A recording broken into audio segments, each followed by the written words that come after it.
Nilinaw ni Senate President Pro Tempore Panfilo Ping Lacson na hindi na iniimbitahan ng Senate Blue Ribbon Committee si resigned Ako Bicol Party List Representative Zaldi Co. Ayon kay Lacson, hindi natuloy si Co na dapat ay haharap via Zoom kaugnay sa anomalya sa flood control projects. Ayon pa kay Lacson na siyang chairman muli ng Blue Ribbon Committee, posible kasing magamit lang ito sa propaganda. Pinasinungalingan din ni Lacson ang Ayan, sir. Yan ang kinakatakot mo, propaganda. O ang kinakatakot mo, sir, kakanta na si Zaldi Co at maririnig na ng taong bayan kung sino ang pasimuno ng nakawan dito sa ating bansa.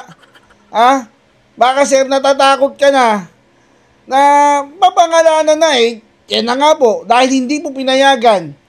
Dahil hindi mo pinayagan ni Lacson na magsalita si Zaldi Co, kaya ba, naglabas na po ng sariling video si Zaldi Co. At yun na mga kabayan, napakatindi ng mga nagaganap ngayon sa ating bansa. Yung mga balita, grabe po yung mga pasabog. Nagmula po at nagsimula po ito nung kumanta na nga po itong si Zaldi Co, di ba? Itinuro po niya si Pangulong Bongbong Marcos at si Romualdez na pinaka-mastermind dito sa nakawan na nangyayari sa flood control. Alam na alam po pala ng Pangulo. Ang sistema mga kabayan, ito pong pagsasalita ni Zaldi Co, idinaan niya po sa video. Alam niyo po kung bakit mga kabayan? Bakit video na lang yung inilabas ni Zaldi Co? Dahil hindi po siya pinayagang magsalita ni Ping Lacson dyan sa hearing sa Blue Ribbon Committee, mga kabayan. Siguro natunugan po ni Ping na teka, mukhang ikakanta na ni Zaldi Co yung mga amo ko. Yung amo ko sa palasyo, pati yung amo ko dyan sa kongreso. Mukhang natunugan po ni Ping na ikakanta na sa yung amo niya si Romualdez at si Bongbong Marcos. Hindi po niya pinayagan na magsalita etong si Zaldi Co. O ito mga kabayan, pakinggan po natin ito pong balita patungkol sa hindi po pinayagan ni Zaldi Co. Ni Ping Lacson, si Zaldi Co na magsalita. Ito mga kabayan, pakinggan natin ito. Nilinaw ni Senate President Pro Tempore Panfilo Ping Lacson na hindi na iniimbitahan ng Senate Blue Ribbon Committee si resigned Ako Bicol Party List Representative Zaldi Co. Narinig nyo yung mga bayan, napakatindi na Ping Lacson, diba? Hindi na po inimbitahan si Zaldi Co. Bakit daw po? Bakit? Tuloy po natin. Pagbabalik session nito. Ayon kay Lacson, hindi natuloy si Co na dapat ay haharap via Zoom kaugnay sa anomalya sa flood control projects. Ayon pa kay Lacson na siyang chairman muli ng Blue Ribbon Committee, posible kasing magamit lang ito sa propaganda. Pinasinungalingan din ni Lacson ang Ayan, sir. Yan ang kinakatakot mo, propaganda. O ang kinakatakot mo, sir, kakanta na si Zaldi Co at maririnig na ng taong bayan kung sino ang pasimuno ng nakawan dito sa ating bansa. Baka, sir, natatakot ka na mapangalanan na yan na nga po, dahil hindi po pinayagan ni Lacson na magsalita si Zaldi Co, kaya ba, naglabas na po ng sariling video si Zaldi Co. Diba? Baka mamaya sasabihin na naman, hindi, AI yan. Baka sabihin nyo lang naman AI yung video. Ito, panoorin natin mga bayan Panoorin natin na sabay-sabay.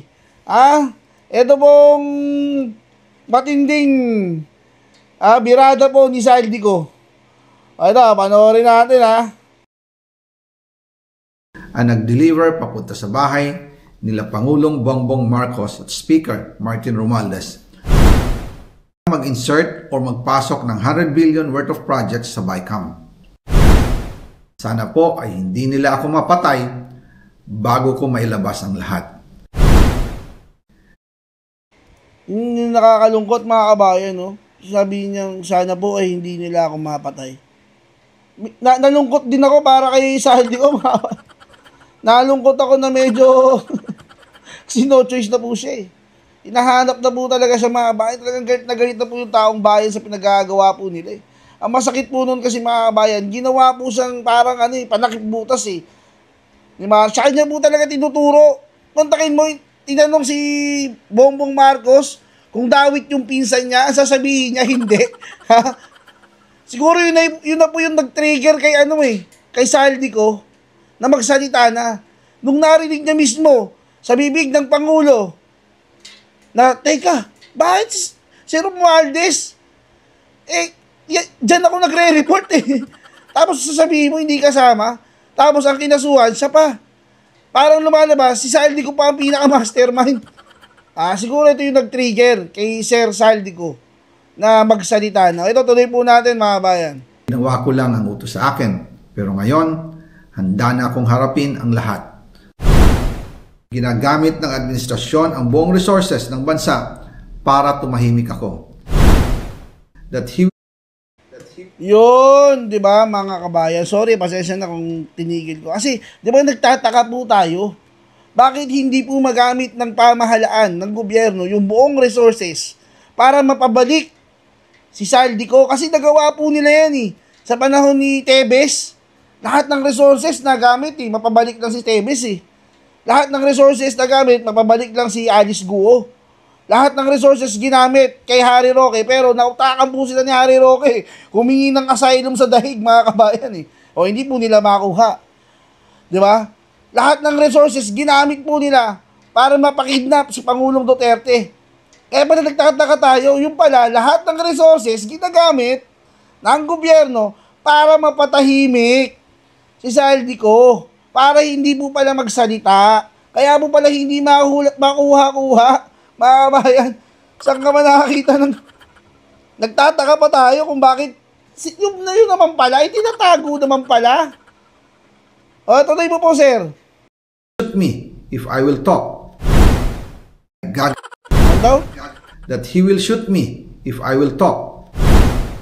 Gagamitin ako bilang panakipbutas sa kanilang kampanya laban sa korupsyon. Hindi na ako mananahimik. Ilalabas ko ang lahat ng katotohanan. May resibo, may ebidensya, at may pangalan. Patay kang bata ka. Para sa bawat Pilipino, alam ko na buo ang galit ninyo sa akin ngayon.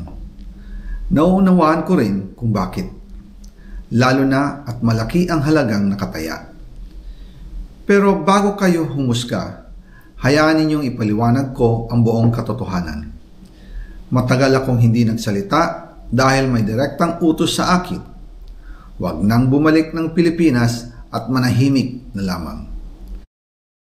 Pusang gala ka talaga, Bongbong Marcos, Martin Romualdez. Pucha, yung pala eh. Kaya naman pala eh. Diba? Kaya naman pala hindi bumabalik eh. Sinabihan ng huwag bumalik at huwag magsalita. Hudas. Ano pong gagawin ng taong bayan ngayon? Nalaman na po natin yung katotohanan. Ayan na po, sumambulat na po. Galing na po sa bibig ni Saldi ko. Baka sasabihin nyo, hindi kasi DDS na si Saldi ko. Pusang gala naman. Mga sir, mga ma'am. Baka sasabihin nyo, hindi, pro Duterte yan. Anong buhay meron tayo pag ganyan dahilan ninyo? Diba? Baka sabihin nyo, DDS na si Saldi ko. Pro Duterte na naman bigla. Di ba? Tuloy po natin, tuloy. Umalis ako noong July 19, 2025 para sa aking medical check-up. Nakaplanong bumalik pagkatapos ng SONA ni Pangulo. Pero habang papauwi na ako, tinawagan ako ni dating Speaker Martin Romualdez at sinabihan, "Stay out of the country. You will be well taken care of as instructed by the President." Noon naniniwala pa ako sa kanila. Kaya't hindi ako bumalik. Tumikom ang aking bibig, sumunod ako, pero ang hindi ko alam, ang ibig pala nilang sabihin sa aalagaan ka namin ay gagamitin ako bilang panakipbutas sa kanilang kampanya laban sa korupsyon. Ginawa nila akong poster boy ng kanilang sariling kasinungalingan. Ngayon, hindi na ako mananahimik, ilalabas ko ang lahat ng katotohanan. May resibo, may ebidensya, at may pangalan. Nagsimula ito nung tumawag si Sekmina Pangandaman sa akin nung nag-umpisa ang BICAM process last year, 2024. Ang sabi niya, katatapos lang ng meeting nila ni Pangulo at may instructions na mag-insert or magpasok ng 100 billion worth of projects sa BICAM. At sinabi pa ni Sekmina, you can confirm with Yusek Adrian Bersamin dahil magkasama sila sa meeting ni Pangulong BBM noong araw na yon. Tinawagan ko po agad si Yusek Adrian Bersamin at tinanong ko kung may instruction nga ba ang Pangulo na magpasok ng 100 billion during their meeting. Ang sabi niya ay totoo nga po. Right after our conversation, tinawagan ko po si dating Speaker Martin Romualdez at nireport ko ang instructions ng Presidente to insert the 100 billion projects. At sinabi niya sa akin, what the President wants, he gets. After ng ilang araw, nag-set po ng meeting si Sekmina Pangandaman at Yusek Adrian Bersamin sa amin ni dating Speaker Martin Romualdez sa Aguado Building in front of Gate 4 ng Malacanang at nandun din po si Yusek Jojo Cadiz. During the meeting, binigay po ni Yusek Adrian Bersamin ang listahan na worth 100 billion. Tinanong ko po si Yusek Adrian kung saan galing ang listahan. Ang sagot niya, galing kay PBBM mismo at binigay niya ito mula sa brown leather bag. Patay kang bata ka. PBBM mo, pinangalanan. Bersamin, kasabot ka rin pala, hayop ka.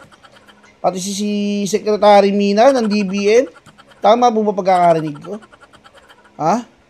Kaya naman po pala grabe, garapalan po yung nakawan. Mula po pala sa taas mga kabayan, pababa. Napakatindi. Hindi po ba kayo kinakabahan yan? Hindi po ba kayo natatakot sa pinaggagawa ninyo? Kulang pa ba yung perang nakuha ninyo? Kulang pa ba yung perang nanakaw ng tatay mo, Marcos Sr.? Napakadami nang nanakaw ni Marcos Sr. noon ah. Kulang pa ba yun, sir? Bongbong, kulang pa ba yun? Diba? Pusang gala. Daming namatay sa Cebu, oh. Dahil sa flood control na yan. Ang daming namatay sa mga probinsya. Mga ari-arian, naubos sa Bulacan. Grabing baha. Pusang gala, di man lang kayo kinikilabutan sa pinagagawa niyan. Baka pag napunta kayo sa impyerno, matakot sa inyo si Satanas. Ibigay yung trono niya. Grabe to mga bayan.